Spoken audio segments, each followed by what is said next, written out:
বিদ্যুতের অযৌক্তিক metre rent ও demand charge প্রত্যাহারের দাবি জানিয়েছে সামাজিক সংগঠন খুলনা নাগরিক সমাজ। শনিবার খুলনা প্রেস ক্লাবের সংবাদ সম্মেলনের মাধ্যমে তারা এ দাবি জানান। আগামী 1 মাসের মধ্যে তাদের দাবি মেনে নেওয়া না হলে আন্দোলন কর্মসূচি ঘোষণা দেন তারা।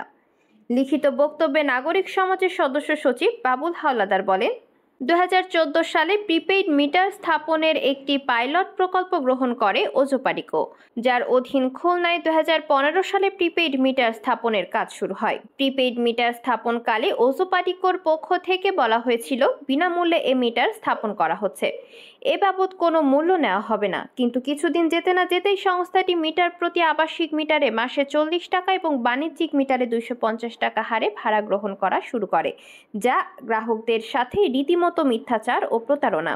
খুলনা নাগরিক সমাজ সহ অন্যান্যদের আন্দোলনের মুখে তৎকালীন ব্যবস্থাপনা পরিচালক সংবাদ সম্মেলন করে অন্যান্য প্রতিশ্রুতির সাথে ঘোষণা করেছিলেন যে মিটারের মূল্য সমন্বয় হওয়ার পর আর কোনো মিটার ভাড়া নেওয়া হবে না।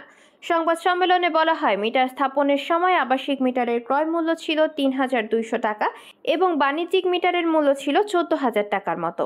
অথচ গত 8 বছর যাবৎ উপরিলিখিত হারে মিটার ভাড়া নেওয়া হচ্ছে, যা ক্রয় মূল্যের চেয়ে অনেক বেশি নেওয়া হয়েছে। সংবাদ সম্মেলনে উল্লেখ করা হয়, সরকার একদিকে গ্রাহকের ব্যবহৃত বিদ্যুতের ওপর ভ্যাট গ্রহণ করছে, যা সংবিধিবদ্ধ।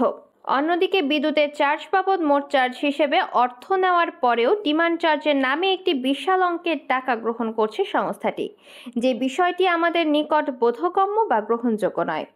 আমরা ওজোপারিকোর প্রতি মিটার ভাড়া এবং ডিমান্ড চার্জ প্রত্যাহার, প্রিপেইড মিটার স্থাপনের সময় খুলে নেওয়া অ্যানালগ মিটারের জামানত বা মূল্য ফেরত সমন্বয় করার আহ্বান জানাচ্ছি।